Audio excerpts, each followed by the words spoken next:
£100 they stole, which was everything that the East Jersey colony owned at the time. The next morning, the theft was discovered by his apprentice, and immediately Skinner alerts his boss, Governor Franklin.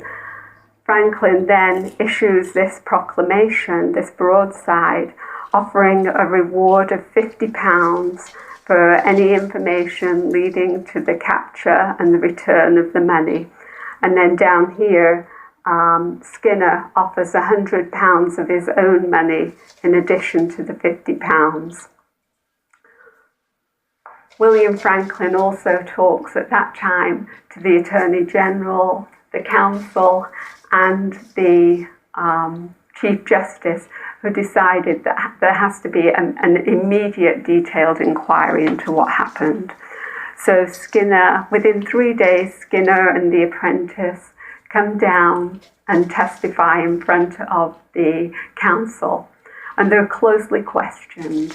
And the apprentice tells how he came down in the morning, the door was locked, but when he opened the door, the window was wide open.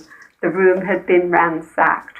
There was only £100 in the chest, and they had laid the sword of Skinner upon the table. Why they did that, why they didn't wake Bob, the sleeping slave who was close by, no one really knows. Maybe it was too stormy, maybe it was very dark, but after close questioning, the council decides that it's not an inside job.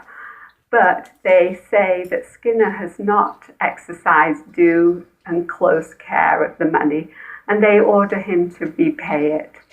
He, of course, balks at this because that's a lot of money. He says, "This will bankrupt me and my family. No, I can't repay." So nothing happens then for several years, and he continues as treasurer. He's not made to pay the money. But in 1772, a new assembly is convened, and they take up this issue again.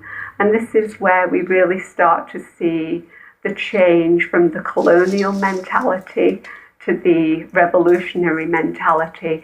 They start to demand that Skinner pay back the money. They demand that the governor replace Skinner with a treasurer of their choosing. Well, this is unheard of because the governor is the representative of the crown. It's his prerogative to appoint people. The governor says, no, the assembly still want a new treasurer, and they say, we're not going to fund the government until you give us a new treasurer. And so finally, Skinner is persuaded to resign by the governor, and then they put in someone of the assembly's choosing. And so this really represents the sea change in thinking. Skinner, by the way, never repays the money. War breaks out. He's a loyalist. He flees to Canada, and the governor is arrested.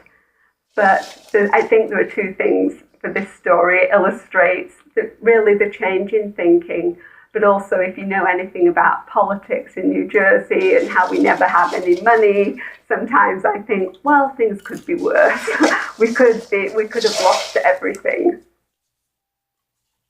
The Roebling